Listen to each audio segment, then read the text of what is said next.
Hello everyone, आज मैं बात करना चाहता हूं मणिपुर के 2023 वाले सिविल वॉर के बारे में। इसने पूरे रीजन को हिला के रख दिया था और यह समझना जरूरी है कि यह सब कैसे शुरू हुआ और उसके बाद क्या हुआ।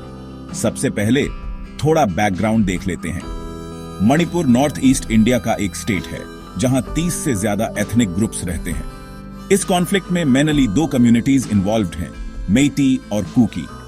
मेइती ज्यादातर हिंदू हैं, इम्फाल वैली में रहते हैं और पॉपुलेशन का लगभग 35% है। कुकी मेनली क्रिश्चियन हैं, हिल डिस्ट्रिक्ट्स में रहते हैं और लगभग 40% हैं। इन कम्युनिटीज के बीच बहुत पहले से तनाव चला आ रहा है और यह पहली बार नहीं है कि इनके बीच हिंसा हुई हो। 2023 के कॉन्फ्लिक्ट का इमीडिएट ट्रिगर था मणिपुर हाई कोर्ट का 20 अप्रैल 2023 का एक डिसीजन।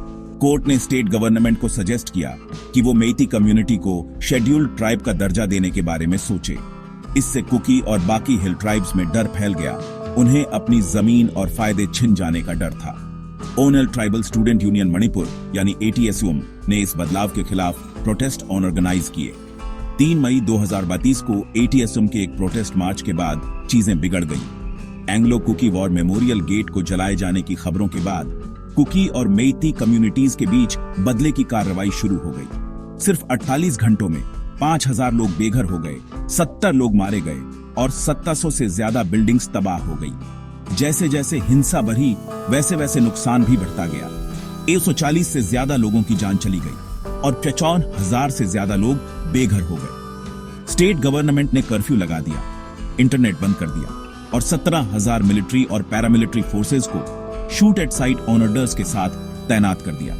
इन सब के बावजूद हिंसा फैलती रही। इस सब के बीच 19 जुलाई 2023 को एक भयानक वीडियो सामने आया जिसमें 2 कुकी महिलाओं के साथ यौन उत्पीड़न और सार्वजनिक अपमान दिखाया गया था।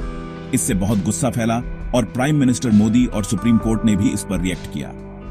इस मामले को गहराई से समझने के लिए हमें मणिपुर के इतिहास को देखना होगा। 1941 में मणिपुर का भारत में विलय हुआ था, लेकिन इसके बाद वहां विरोध और अलगाववादी आंदोलन शुरू हो गए।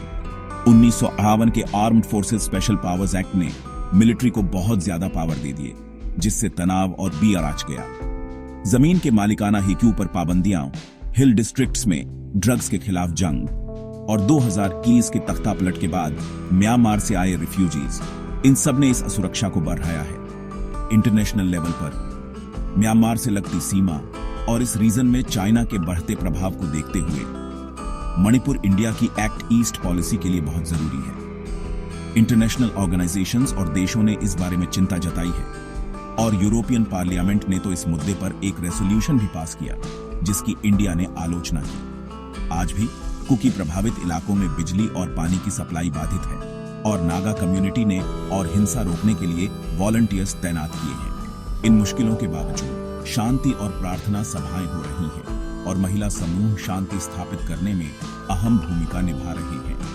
2023 का मणिपुर सिविल वॉर उन गहरे मुद्दों की याद दिलाता है जो कॉन्फ्लिक्ट का कारण बन सकते हैं। इन घटनाओं को समझना शांति बनाए रखने और भविष्य में ऐसी दुर्घटनाओं को रोकने के लिए बहुत जरूरी है। देखने के